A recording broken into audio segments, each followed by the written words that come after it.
Today, on this rainy day, we're on a great street, Westwood Boulevard. We are in a historic neighborhood, Westwood Village. We are here to protest the dangers of Westwood Boulevard. Recent storms have shined a spotlight on accidents when there's rainy weather. There was a 570% increase in accidents in our most recent storm. Right now, those of us who used Westwood Boulevard are not living, breathing people. We are statistics. We are statistics of death and injury. Over 300 people have been injured on Westwood Boulevard in the last 5 years. That's someone every week. These are members of our community, our parents, our children, UCLA students working toward a brighter future. About half of those injured are people walking and biking. We are statistics of deaths and injuries. We need to end being a statistic. Westwood Boulevard is designated as a great street in LA. One of the essential ways to make it a great street is to make it a safe street. But we have been waiting 2 years and seen virtually nothing from Council Member Koretz. There was hope in the past when he commissioned a study, a traffic study to identify ways to make Westwood Boulevard safer. But of course, before the report could even be finished, he killed the study and hastily came to his own conclusion that the status quo was okay. But we, the people, do not think the status quo is okay. Westwood Boulevard remains one of the most dangerous streets in the city today. Under the city's Vision Zero plan, the goal is to reduce traffic fatalities to zero. In LA, 65% of traffic fatalities happen on 6% of our streets. Just 6%. And Westwood Boulevard is one of those streets on the high injury network. That needs to change. We have every advantage on Westwood Boulevard.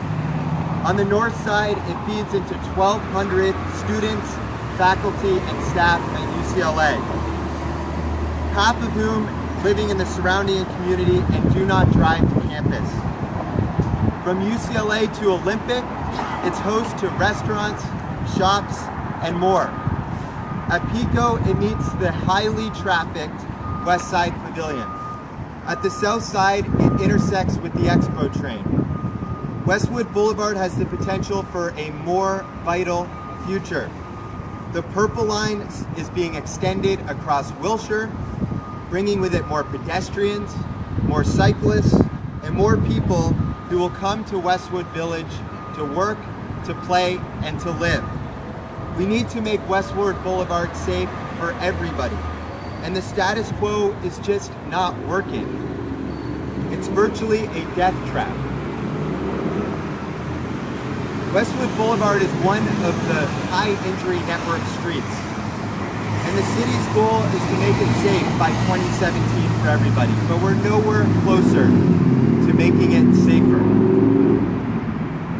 I will lead on this issue. One of my first actions as councilman will be to commission a traffic study of Westwood Boulevard, to have professionals tell us how to make it safer for everybody who uses it. I'll engage the community, residents, businesses, homeowners, students, faculty, all the stakeholders. One thing I know is that change happens when ordinary people get organized. We are going to build coalitions so that we can make sure it's safe and get it to zero. We will meet with city departments. A safer, better Westwood Boulevard will be the bedrock of a more vibrant Westwood Village. Everywhere I go in Westwood, residents say, how can we restore Westwood Village to its former greatness? I get asked this by everybody in Westwood. How can we make it a stronger community core that attracts residents and keeps them there so they can play and have fun? To them and I hear many skeptics on this issue, and to them and to the skeptics who say it cannot be done, I say we can do it. We can do it by modernizing our specific plan, modernizing our community plans, and making them better for a 21st century Westwood. A safer Westwood Boulevard, a public transit line down Wilshire Boulevard, and a 21st century plan will be a springboard for the revitalization of Westwood Village. This is a priority for me, and we can organize as a community to make Westwood Village better. We as ordinary people can do it. That is the power of Westwood activism, the power to demand real change, the power to seek stronger neighborhoods and safer streets for everybody, the power of volunteers and organizers to secure a more livable neighborhood. A few more people are going to speak today to protest the safety issues on Westwood Boulevard. The first one will be Janet Garstang, a homeowner in Westwood.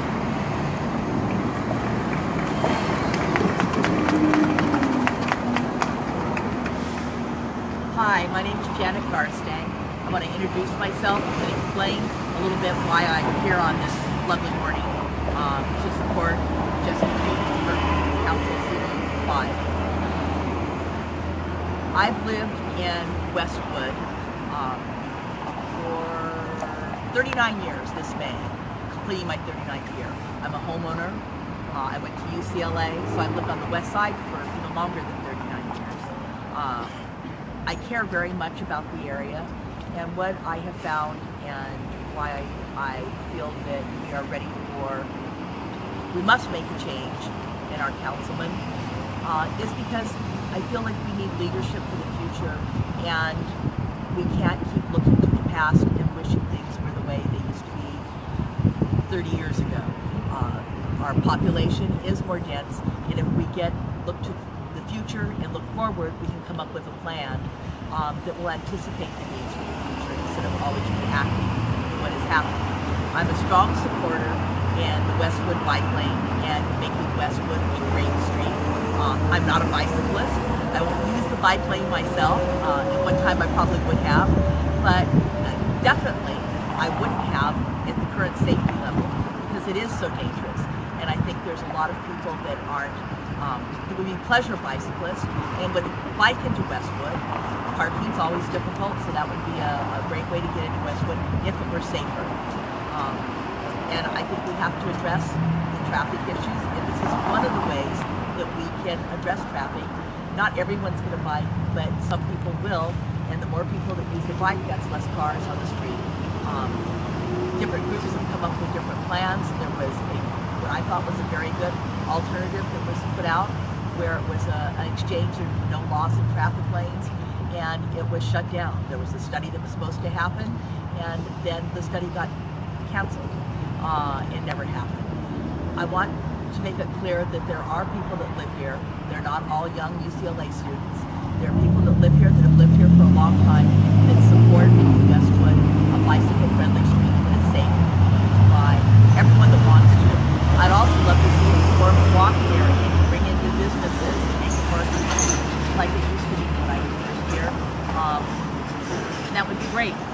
So that's my purpose of being here today. I hope that you'll give us some thought and do some research and look at Mr. Creed's views on this, and maybe think how you're gonna vote. Thank you. Woo. Oh, excuse me. Sorry, I forgot to introduce the next speaker. That's Roxanne Stern. Hi, I'm Roxanne Stern. I live in North Village, which is a completely different community than most of you are used to. Almost all my neighbors are students, and they're totally unrepresented in this neighborhood. It really speaks volumes to the bad representation that is being offered to these people now. I also feel unrepresented. I got so excited when I heard Great Street, Westwood Great Street. Oh my God, it's really exciting. And then nothing, because our councilman is not supportive of it. Janet said, looking to the future. The future is here now. Where there's public transportation, we're going to have a major metro stop just 2 blocks from here, and we have to be prepared. And that means getting bike lanes in place, getting bus lanes all over the place. We need to take action now. It's not happening. I think Jesse's going to make that change.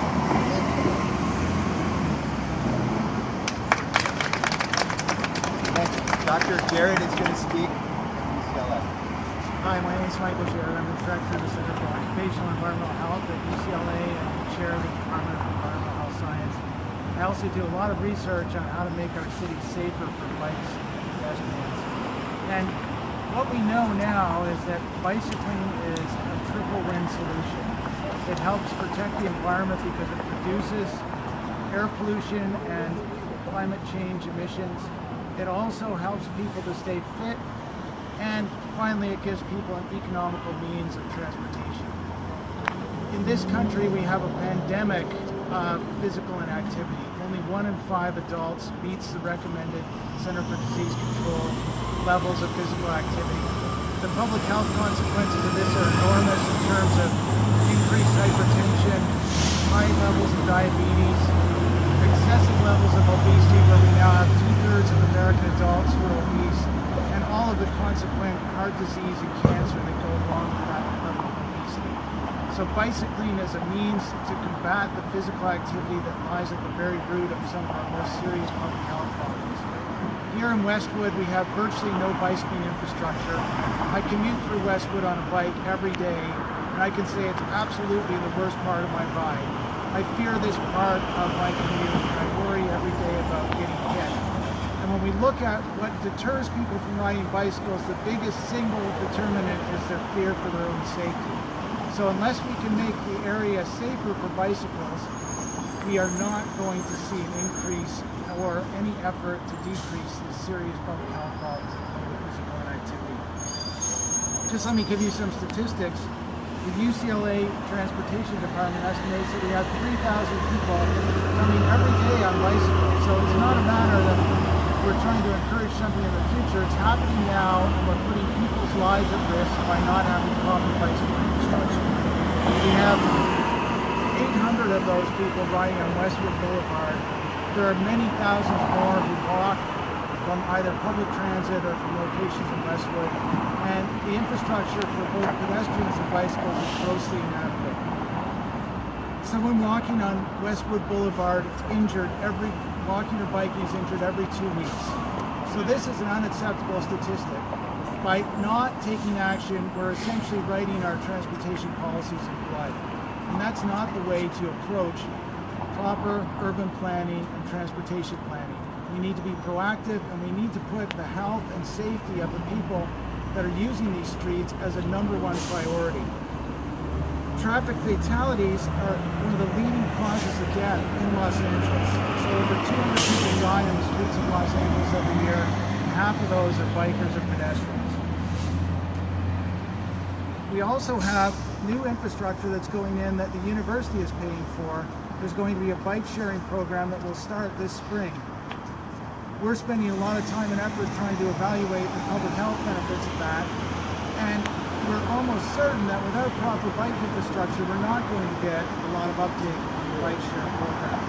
So the university is investing a lot of time and money to try to increase the level of bicycling in the area, and we need the city to cooperate and to install the bicycle infrastructure that's going to make it safe for people to use the bike share and to use their own bikes. So, in conclusion, let me make this a more personal statement. 18 months ago, I was hit by a car while I was bicycling, and I live with the pain of that experience virtually every day. And I think that people that resist bicycle infrastructure, for whatever reason, have to put the personal note on it that they are putting people's lives at risk, and they're putting people in a position where, by doing the right thing, they're increasing the risk of accident or injury. And people shouldn't be punished for trying to do the right thing, for reducing climate change, for reducing air pollution, for improving their own health, and for improving the local economy. Thank you. Thank you. Just in conclusion, Dr. Jarrett said it well. Right now, our transportation policy is written in blood. And any transportation policy in this city needs to take account of safety first. Safety first on our streets for people who walk, for people who bike, and for people who drive. Thank you so much for watching, and look forward to meeting more people in the community and hearing what they think on this issue. Thank you.